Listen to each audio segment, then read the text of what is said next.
Hoje nós falaremos sobre o 7º episódio de Chainsaw Man e sobre o 8º episódio da 3ª temporada de Mob Psycho 100. Vem comigo pra ver o que aconteceu nesses episódios e o que eu achei deles. Bora lá? E aí galera, meu nome é Gabriel Friz e você está no canal Sommelier de Animes. Antes de começar o vídeo, não se esqueça de deixar o like, de se inscrever no canal. É muito fácil, é só clicar no botãozinho de se inscrever e você vai estar ajudando imensamente no crescimento desse canal. E caso você já seja inscrito, também não se esqueça de ativar o sininho para não perder nenhuma notificação de vídeo novo. Eu faço vídeo todas as terças e sábados às 15 horas, então ativando o sininho você vai estar garantindo que você vai receber todos os vídeos novos que saírem aqui no canal. E agora, sem mais delongas, vamos pro vídeo!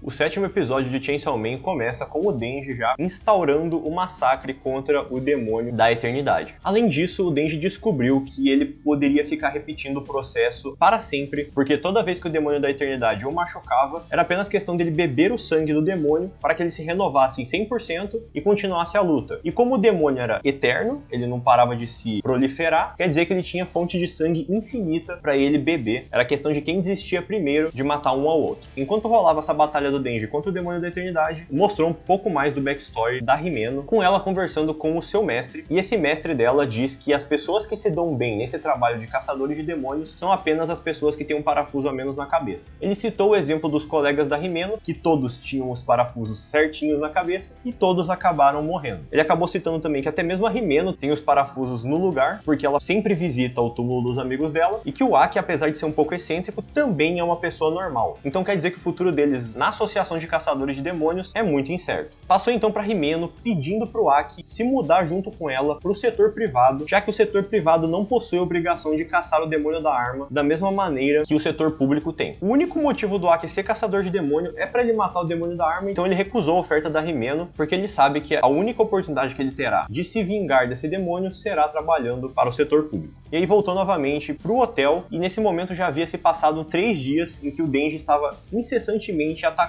o demônio da eternidade. Eventualmente, até mesmo o demônio da eternidade se cansou, e então a hipótese do Denji estava certa, de que ele bateria tanto nesse demônio que faria o demônio querer morrer, e foi o caso. Ele voluntariamente entregou o coração dele pro Denji finalizá-lo de uma vez por todas. Acabou a obrigação deles. Ele conseguiu então também obter a bala, que é o pedaço do corpo do demônio da arma, o que fez a missão se tornar um sucesso. Por o Denji já estar há 3 dias sem dormir, ele só caiu duro nos braços da Himeno e adormeceu ali mesmo. Aí passou novamente para Himeno e pro Aki caçando um demônio, e esse demônio possui um fragmento muito pequenininho do demônio da arma, e aí a Himeno sugerindo pro Aki que eles tivessem um encontro casual mesmo, para que todos os caçadores de demônios que estão trabalhando ali na agência se conhecessem. E ela acabou então chamando outro esquadrão, que ainda não nos foi apresentado, para participar também desse banquete que eles vão fazer, e o Aki aproveitou também para chamar a Makima. Já passou direto ali por encontro deles, e aí o Denji tava todo felizão com aquele momento, porque querendo ou não ele receberia o beijo da Himeno que ela prometeu, mas a Himeno disse que ela ainda tava com um pouco de vergonha para beijar em público e ela precisaria antes ficar bêbada. Então tava todo mundo curtindo o momento, acabaram perguntando algumas coisas pro Denji, como por exemplo a sua idade, e foi nos revelado que o Denji tem 16 anos, por volta de 16 anos, ele não tem certeza que ele ainda tem 16 anos, mas essa é a faixa etária dele mais ou menos, o que é uma surpresa para todo mundo ali, porque ele é muito novo, a maioria das pessoas tem mais de 20 anos, e ele é o único que é um adolescente ainda que tá no meio dessa galera para enfrentar os demônios. A Makima acabou chegando também, ela chegou um pouco atrasada, e aí o Aki perguntou o que ela vê de tão especial no Denji que ela não contou pra ninguém. E ela falou que caso o Aki vencesse ela na disputa de bebidas, ela contaria tudo o que ela sabia sobre o Denji. O Aki caiu na provocação da Makima, e a Himeno também aproveitou para se juntar nessa aí. Todos começaram a beber um monte de cerveja. O Aki acabou perdendo pra Makima, e a Himeno também ficou completamente bêbada. E apesar do Denji querer muito beijar a Himeno, como estava na presença da Makima, ele não queria mostrar essa devassidão toda dele pra Makima, pra mostrar que ele é um garoto comportado, então ele tava com receio de beijar a Himeno. Um detalhe também é que a Makima bebeu um monte de cerveja e ela nem mesmo deu sinal de que estava bêbada. A Himeno então se preparou ali pra dar um beijo no Denji e foi com tudo pra cima dele, começando com um beijo de língua que na percepção do Denji tava muito agradável, só que infelizmente acabou acontecendo uma coisa que eu vou evitar de expor pra vocês aqui no vídeo, porque realmente é um pouco nojento, que no no caso, a Himeno gorfou na boca do Denji e o Denji acabou engolindo a tal da gorfada da Himeno e passou mal e teve que ir pro banheiro. E aí o nosso querido Arai, finalmente lembrei do nome dele, acabou ajudando o Denji a se recompor depois desse fuzuê que aconteceu. Dá pra notar também que a máquina tava transparecendo um pouco do que parecia ser ciúmes do Denji, e também ela acabou perguntando quando eles saíram ali do restaurante aonde estava o Denji. E aí mostrou que na verdade o Denji estava sendo carregado pela Himeno pra casa dela. Quando ele acordou, ele já tava na cama da Himeno e a Himeno já recebeu ele sentando em cima dele. E ele tava meio tonto, não tava entendendo muito bem o que tava acontecendo, e a Himeno, como ainda tava bêbada, já tascou-lhe um outro beijo na boca e deitou do lado dele e perguntou se ele queria fazer aquele negócio. E aí acabou esse 7º episódio de Chainsaw Man. Bora então pro que eu achei do episódio. Foi realmente muito engraçado ver a maneira que o tal do primeiro beijo do Denji foi adaptado em anime. Eu fiquei muito ansioso para esse momento. Se vocês acompanham as reviews semanais, vocês sabem que eu já li o mangá inteiro de Chainsaw Man. Então eu já estava esperando essa cena da Himeno ser adaptada. Eu não sabia se ia ser censurado ou não. E no caso foi, mas foi uma representação bem fidedigna do que aconteceu no mangá. Até a fotografia do momento é exatamente igual ao do mangá. A única diferença é que aquela parte mais sensível tá censurada, que ficou muito engraçada no momento, apesar de que é meio nojento. Então se você tava comendo nesse momento aí enquanto assistia, eu fico com dó de você. Mesmo sendo censurado, o negócio é meio nojento mesmo. De qualquer forma, foi mais um episódio aí que transbordou de comédia, mostrou toda essa sátira que o mundo de Chainsaw Man apresenta, que apesar de tratar de temas sérios e muito pesados, como essa violência, essa influência dos demônios na sociedade, também não deixa de ter comédia em momentos extremamente retardados, como esse mesmo do Denji, que fez tudo isso por um beijo, e quando recebeu o beijo foi o pior beijo possível. E da mesma maneira que ele é totalmente tarado, ele ainda tenta se comportar na frente da máquina, porque é com ela que ele resolveu ter as suas primeiras relações íntimas, mas que ele não consegue deixar de esconder toda essa devassidão que ele carrega consigo por ser um adolescente, e que fica muito engraçado nesses contextos. E também muitos parabéns aí pro voice actor do Denji, que tá fazendo um trabalho ótimo, e inclusive esse é o primeiro trabalho dele. Muitos dos personagens do cast principal de Chainsaw Man são iniciantes, porque segundo o diretor, ele queria trazer um ar mais jovem pro anime, pra dar esse ar mais adolescente mesmo pro negócio, que o anime precisava ter, e que funcionou muito bem. Na minha opinião, o voice actor do Denji é até esse momento do ano o melhor voice actor aí, porque ele tá fazendo um trabalho incrível com o Denji, ele realmente caracteriza muito bem o personagem. O anime carece um pouco de transparecer essa insanidade toda que o Denji assume na forma de Chainsaw Man. O ator de voz do Denji, pelo menos o japonês, consegue suprir essa carência de insanidade da composição estética de uma maneira fenomenal, o que contribui para dar mais peso às ações dele e ao mostrar o quão insano esse mundo é a partir da perspectiva do Chainsaw Man, que essencialmente, apesar de ser o Denji ainda, tem uma característica completamente descolada da essência do Denji em si. Bom, quanto à progressão da história, eles conseguiram aí novos fragmentos para se juntar à massa maior do demônio da arma, então creio que futuramente eles vão conseguir de fato localizar esse demônio e, quem sabe, conseguir essa vingança aí que o Aki tanto quer. Eu acho que é isso sobre o episódio dessa semana de Chainsaw Man, então bora pro 8º episódio de Mob Psycho 100, 3ª temporada.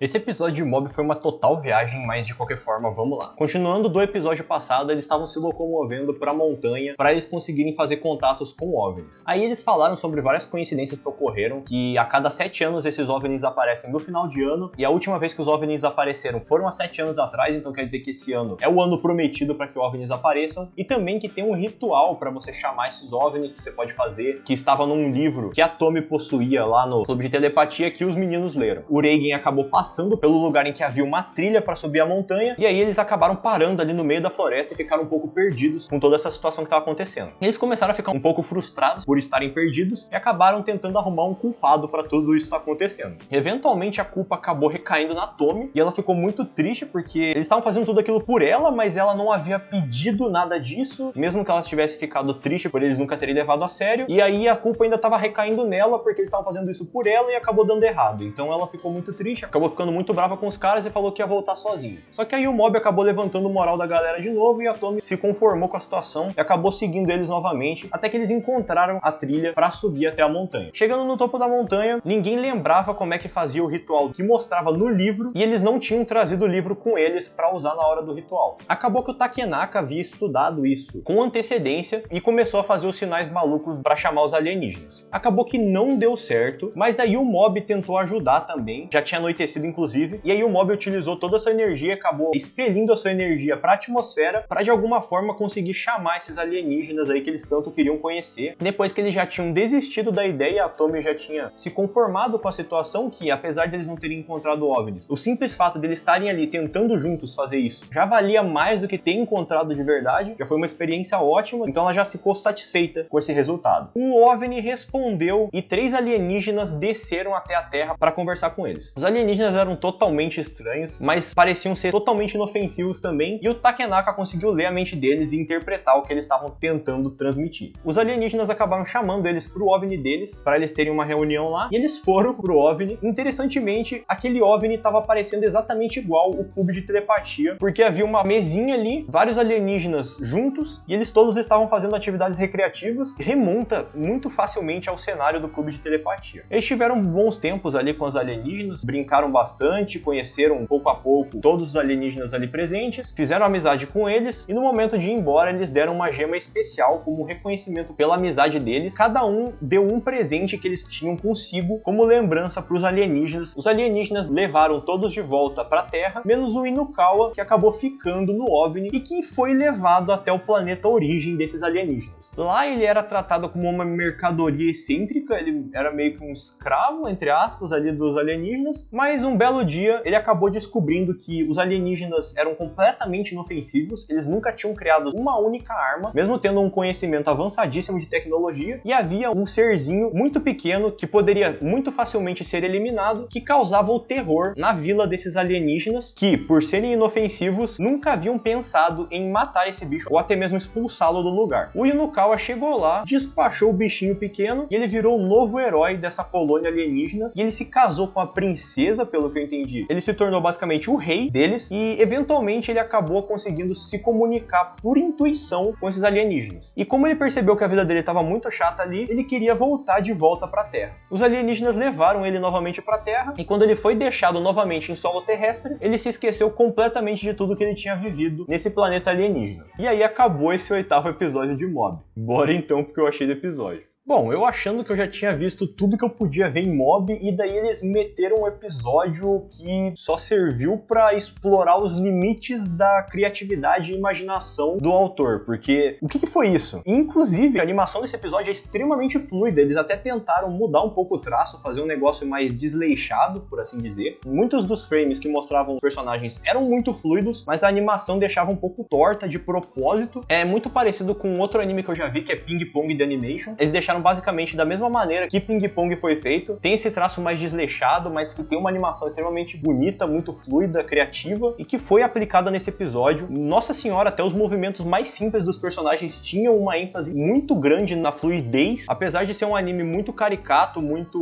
cartoon, por assim dizer, ele trouxe essa movimentação bem fluida, bem realista dos personagens, com uma tentativa diferente de estética, e apesar de se manter como Mob, tentou fazer algo um pouco diferente. Eu apreciei bastante essa coisa que foi feita no episódio. E daí depois ele no mundo alienígena, com cores extremamente extravagantes, um negócio maluco daqueles. O cara se casou com uma princesa dos caras lá, virou rei, e daí sumiu e voltou e não se lembra de nada. Sei lá, foi um episódio completamente fora do âmbito de Mob. Eles tentaram expandir pra um lugar assim, só pra ter mesmo. Eu realmente não entendi o objetivo em si do episódio, mas que, sei lá, foi muito bem-vindo. Eu achei muito brisado, mas ao mesmo tempo muito legal. Completamente fora de tom, não tem nada a ver com Mob. Ainda assim foi muito engraçado, foi bizarro mesmo, porque enquanto a engine tava rodando ali, mostrando os créditos do final do episódio, mostrou toda a vida que o cara teve nessa sociedade paralela dos alienígenas que vieram pra conversar com eles, totalmente nonsense. O que deu pra ver no episódio que vem é que vai ter a despedida da Tsubomi, que pelo visto vai se mudar de colégio. Então nesse próximo episódio que a gente vai ver um pouco mais, talvez, do amadurecimento do Mob, que vai ter que se despedir da Tsubomi, e talvez seja o momento dele se confessar, já que talvez ele não tenha outra oportunidade no futuro, pois ela não vai estar tão próxima dele dessa vez. Muito legal esse episódio, eu achei bem criativo, apesar de muito brisado, e eu tô ansioso pro próximo, porque já começamos a época das despedidas nesse anime. Então já teve a do Covinhas, agora teve esse episódio brisa, vai ter a da Tsubomi. Vamos ver como é que vai terminar essa temporada de Mob, que apesar de não ter o brilho, o enfoque na história, como teve na primeira e na segunda temporada, ainda assim tá me divertindo bastante, e na minha opinião opinião, tá sendo um final digno para tudo que Mob se propôs a fazer. E é isso por hoje. Esse foi o vídeo, galera. Eu espero que vocês tenham gostado. Comentem o que vocês acharam dos episódios aqui na aba dos comentários. Eu vou estar lendo, eu vou estar respondendo vocês. Então fiquem à vontade para escrever o que vocês quiserem aqui na aba. E eu espero vocês no próximo vídeo. Fui, galera! Valeu!